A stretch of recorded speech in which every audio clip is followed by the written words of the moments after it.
It's 9:40 na. And I'm almost done with my menudo. There you go.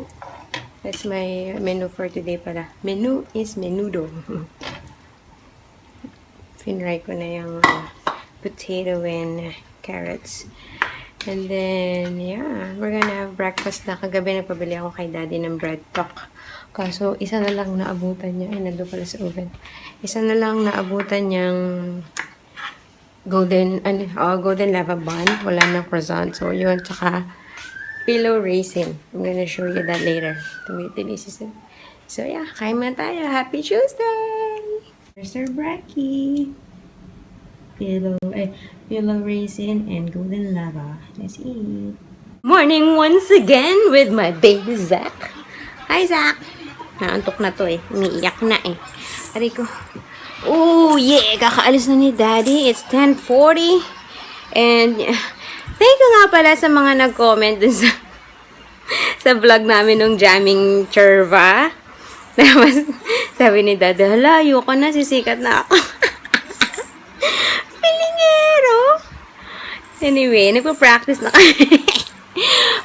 medyo marami-rami naman na nag-more. Feeling, no? Wala lang. Nagtitingin-tingin ng mga magandang kanta. Kung may request ko, feeling. Nakakilabot. Wala lang. Yeah. Siyempre si Daddy, nag-i-enjoy kasi siya na, alam mo yun, matagal niya ng, ano ito? What do you call that? Frustrated drummer, frustrated guitarist. Tapos yun, diba, nagbili siya ng gitar, hindi naman ng gitara, hindi naman niya nagagamit. Kaya, ayan, yung ukulele. So, yun, kaya gusto niya mag-aral na mo kung ano kanta. Eh, gusto niya na kakanta ako para, feel niya. Kaya kami nagpa-practice. Yes! Anywho, tapos na kami kumain ng breakfast. Sige. Ano ko, konti na kinain. Isip, di niya masyado feel yung tinapay. Naway. Ano ko, ginagawa akong bundok. Inaakit ako ni Zach eh. Sleep na yan. Anyway, good morning. Happy Tuesday. Ang sarap ng pakiramdam na. Tapos na ako sa aking mga, not 100% kasi ang aking sinampay from yesterday. Ang dami niya. Ang dami kong tutupiin. So, sasamsamin ko pa yon pero mamayang gabi ko pa siya matutupi. Or maybe after 3 days. Makikita niyo nakatambak na naman sa paanan ng kama ko. Kasi usually tutupi ako sa gabi habang nanonood. Pagka tapos na ako mag-edit, tapos syempre tulog na sila Zach at si Zeb. Tapos na ako mag-edit ng vlogs, nanonood na lang ako kung anong papanoorin ko. Doon ako nagtutupi. Kasi pag nagtupi ako ngayon, wala eh, guguluhin lang ni Zeb. Tapos si Zach iiyak, papabuhat. So, might as well do it pagka peaceful na ang lahat. Kaya yun. Pero, sasamsamin ko na siya kasi baka may maglaba mamaya. Tapos, okupado ko yung dalawang row ng sampayan. Tapos, yung comforter nakasampay pa sa labas. Ay, nako. Ang dami tutupian. Grabe pala. Alam nyo guys, anong oras ako natulog kagabi? 3:30. Oh my gulay. Pinanood ko yung Walking Dead. Late ko na kasi siya naalala na Monday pala kagabi na Walking Dead pala. So, kahit na late na, pinanood ko pa din. Oh my gosh. It was worth it. Yes. Bago. Pero yung ganda na episode kagabi ng Walking Dead. Say hi, Zeb. Oh. Wait. So, ayun. Tumidede si Zach. Ang ganda. Oh my gulay. I enjoyed it. Oh, si Daddy hindi nakanood. Tapos yun, 3:30 na ako natulog. Tapos kanina nagising ako 8:30. So yeah, wala pang 5 hours. Actually, before, mga 8:15 yata ako nagising. 8:20 ganun. So, wala pang 5 hours yung tulog ko. Kaya, I'm looking forward to nap time today. So, para makabawi. Lunchtime! Kumakain na kami ni Zeb. Our menudo. You like it? Yay! And then a little bit, may tatlong natirang what do you call that? Gyoza kagabi. So, I'm eating one. Pero baka kumuha pa ako na iba. Anyways, I'm watching, what do you call this? Unknown kay Liam Neeson. One of my favorite actors, si Liam Neeson. After Taken, ano na ako, well, siguro even before Taken, basta mga Liam Neeson gusto ko. So yun, napanood ko na to but I totally forgot ano storya, as usual. Para akong nagkaka-amnesia after ng movie, wala na. So yan, pinapanood ko ulit. 12:14, sinabi naman time. So, yun. And then, after this movie, it's nap time. Yung isa, si Zach, ayan. Nag-power... Oy, don't step on it! Nag-power nap na siya. Sa umaga talaga, power nap na siya. May 20 minutes, 15 minutes. Tapos, alive na alive ulit. Which is fine by me para makatulog siya sa nap time. Okay. Uh-oh. Okay. Okay. Ay! Bless you! Excuse me. Uh-oh. You're blowing it. Let Zach play with it first. Uh-oh. Somebody's blocking the camera. Wait, ha? Move. Yeah! Okay. Go, Zach. Go, Zach.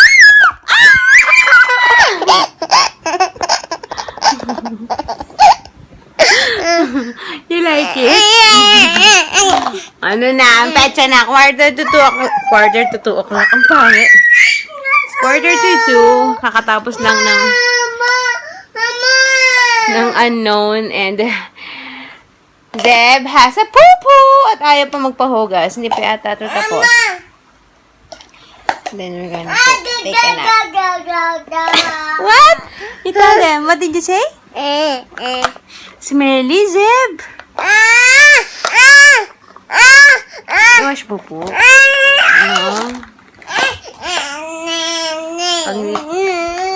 Okay. Let's play. You want to play Pawi Tower? Yes, okay. Uh-oh. Good afternoon, guys. It's, anong oras na ba? Hari ko na ba? 4:30. Nagising kami mga 4. Si kuya kasi Hindi niya makuha yung pwestong gusto niya kasi gusto niya humawak. Si baby dumidede sa kabilang side. So, hindi pa ikot-ikot siya sa pwesto niya hanggang sa nagising na siya.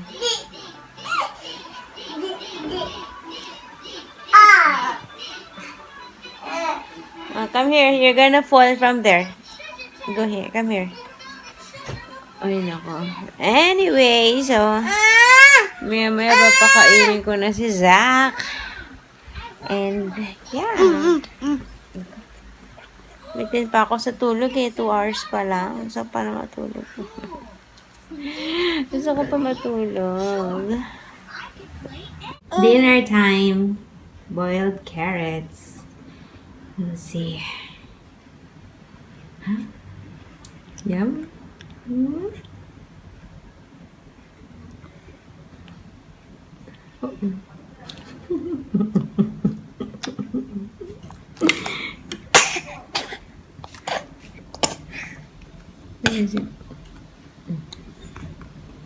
In fairness, nag-indent ang kanyang gilagid.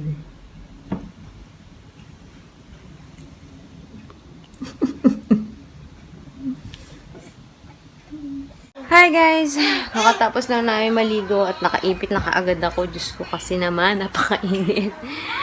Ay, nako. Kaya pumapangit lalo yung hair ko. Anyways.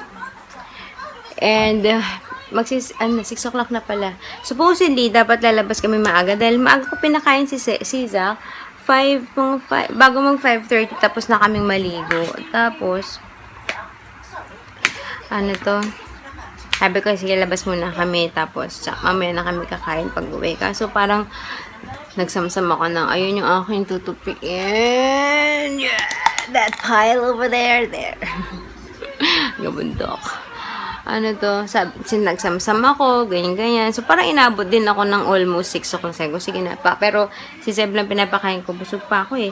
Meron pa nga ako doon pillow raisin na tinapay. Supposedly, that's for merienda. Hindi ko nakain. Grabe yung buhok ko. Nalagas naman ito. Para na akong cancer patient nito. Hindi na nakakatuwa. Anyways. So, si Seb mo nakakain. Although, baka hindi niya maubos yung kinuha kong kanin. Ako din ang uubos nito. Just in case, di niya maubos. Pero kanina, dami niya nakain. So, potatoes and carrots ang kanya dahil baka hindi niya kayanin ng baboy. So, yun. How about you? You have fun with, with carrots? You're full?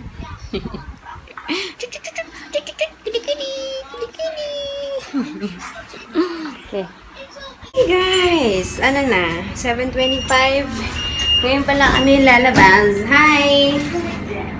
Hindi na dapat kami lalabas. Hindi na naman ako. Pero, wait lang tayong tao. Ayun na nga. Hindi na dapat kami lalabas. Kaso, medyo makulit na si Seb. Sabi ko, sige, ilabas natin ang kanyang energy sa playground. So, we're out. Say hi, kuya. Hi. Si Daddy late lumabas sa office eh. Actually, nung tinext ko siya ng mga 6:45, nasa office pa daw siya. At hindi niya sinabi na kung paalis na siya or what. So, kaya late na rin kami lumabas para just in case. Hindi niya, maabutan pa niya kami sa playground. Yun. Guys, it's 8:10 na. Si Daddy pauwi na. Kailangan kong i-bribe si Zeb ng ice Milo. Well, for my sake also. Kasi nauhaw na ako ang init. Pero more importantly because I need to get him out of there. Grabe. Kailangan magtuto ni Zeb ng social skills. Nanunulak siya pero not using his hands or his arms. Yung likod niya pinatutulak niya, tatalikuran niya tapos parang ipupush niya patalikod, gano'n. Ewan ko saan nakuha ni Zeb na technique yun pero nakakahiya. Yung sinabi ko kay Daddy kasi na parang playgroup 2 hours a day, sabi niya parang useless daw, ganyan-ganyan. Sabi ko hindi ko pa siya pinilit pero sabi niya wag na daw, idiretso na siya sa preschool. Pero feeling ko kasi pag diniretso sa preschool mabibigla siya, culture siya. So sabi ko dapat playgroup siya para nakakasalamuha. Tsaka baka pag sa teacher makinig, alam mo yun, parang something like that. Masaklap mong pakinggan na sa teacher makikinig, sa nanay hindi, or sa tatay hindi, pero iba yung pag nasa school environment ka, di ba? So kayo, anong opinion nyo dyan sa playgroup? Leave your comments down below para mapilit ko si Daddy. Pwede mo na kami drinks ang init. Hi guys, we're home. Woo, init. Parang feeling ko maliligo ulit ako. Hindi ko pa napaliguan si Zeb. Intay ko na si Daddy since malapit na siya para hindi na ako ma-stress with Zach crying on the other side and then waiting, Zeb. Pero si Kuya, ligong-ligo na. Ayan ang kanyang props. Pag maliligo, dadalhin niya lahat yan. Let's wait for Daddy first, okay? And then, ayun. So, guys, I need your opinion. Let me know, may mga kids, mga mommies. Diba, beneficial naman talaga yung playgroup. Si Daddy ayaw. Well, I understand kasi gasto siya, mahal. Pero, I think magbe-benefit naman si Zeb doon. Let's wait for Daddy. I can't leave baby here. Bat? What do you want? Bat? Let's wait. Daddy's coming home na. Ayun. So, kailangan ko siya i-convince na, dapat namin i-sign up. Kasi, alam mo yung, di ba, box out sa basketball. Pero sa kanya, reverse. Kasi likod niya yung ginagamit niya. Talagang hinaharangan niya. Minsan, kung may corner, nako-corner niya. Nahihiya ako dun sa mga either mommy or sa yaya na kasama ng ibang bata. Hindi naman siya, minsan, nangangagaw siya ng, kunyari, gusto niya yung kotse o gusto niya yung toy na lalaro, agawin niya. Minsan hindi. Pagka na, ano ka, ganun. Anyways. So, yun. I think nandiyan na si Daddy. Is that Daddy I hear?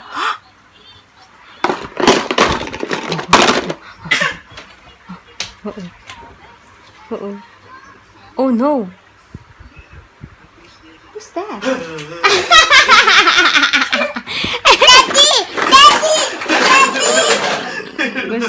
Gusto nang maligo niyan. Hello. Surprise. So anyway, I'm just gonna say goodnight na. Say goodnight na, Daddy. Bye! Flying kiss! Flying kiss! Mwah! Bye! Thanks for watching! See you tomorrow! Bye! Hindi pa namin nahanap nasaan si Chuchu. Where did you put it kasi?